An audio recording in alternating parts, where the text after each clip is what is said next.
Well, hello, all you future dentists. So, today we're going to be talking about one of the most important parts of your application, and that is your letters of evaluation, or some might say letters of recommendation. You'll hear it referred to as both. It doesn't really matter, it's the same thing. All right, I know the slide's kind of wordy.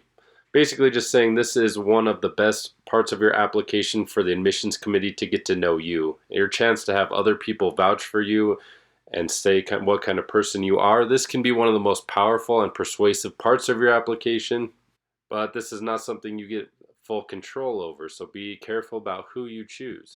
So, who do you need letters from? So, generally, you'll need at least two letters from professors. Usually, one of them has to be science related. In my case, I had two science related professors give me my letters of evaluation. You are also going to need a letter from a dentist. And depending on the school, you may need some other letters, like from an employer or community service leader, or even from a spiritual leader. I know Loma Linda asked for a spiritual leader. That was something I was kind of surprised by, so be ready and have other people in mind who you could potentially ask as well. So, who should you ask? Obviously, from those people just listed, but you want to have someone that actually knows who you are. Obviously, the better they know you, the better the letter they can write, and the more that they're going to care to write you a good letter. So make sure they like you. And like I just said, someone that likes you is going to care more to write you a better letter and is going to try a little bit harder on that. And after that, you're going to want someone that has something they can say about you or other good things to say about you.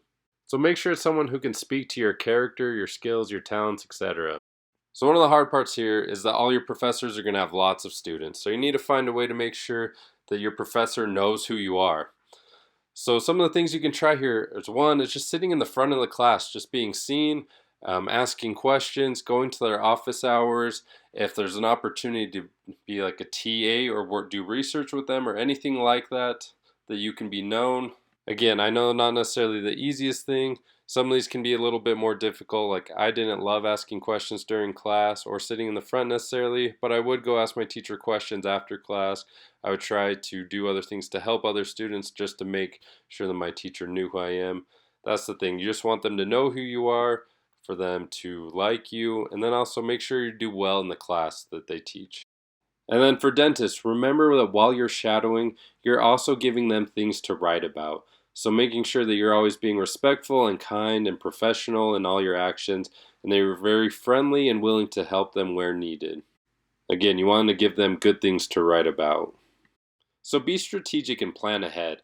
Make sure you give your professors and dentists lots of time to write this. They're busy people.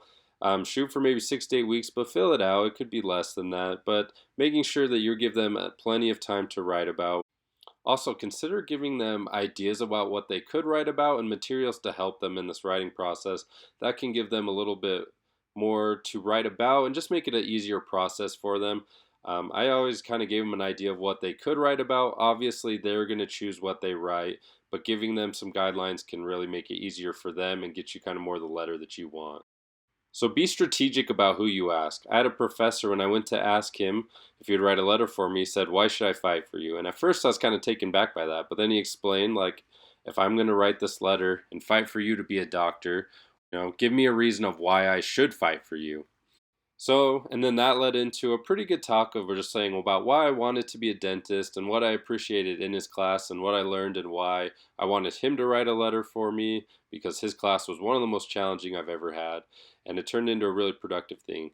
But it always stuck with me of when you're looking for someone to ask, you want someone who's going to fight for you. So, and again, just making sure that they, know you, that they like you, and they have good things to write about you. But again, you can be strategic here. One of the other professors I asked was my physics teacher, and I chose him because math was always a struggle for me, and some of my earlier college math grades were really bad, but then I did well in physics. And just kind of outlining for him, like, math was always a challenge, but in your class, I really tried to work on that and did well. So to try and use him to make one of my weaknesses on my application become more of one of my strengths. So that's something you consider too of like what, they teach and how that might help your application. Also with dentists, be strategic there. Shadow a lot of dentists and see what dentist you think might be able to write you a better letter and then spend most of your time shadowing with them. There was an older doctor I did most of my shadowing with, but he was a little bit on the grumpy side, and I didn't feel like he would actually write me as good of a letter. So I found a younger dentist and then started trying to do most of my shadowing with him because I felt like he would be able to write me a better letter. So be strategic there as well. Again, I just want to emphasize the importance of this. Having others being able to vouch for you and fight for you on your application is huge. This can be one of the most powerful and persuasive parts of your application. So make sure you choose wisely here and that you build good relationships with those who are going to be writing you letters. Let me know what you think of the video. And as always, if you have any questions, please comment below. And I'll see y'all next time.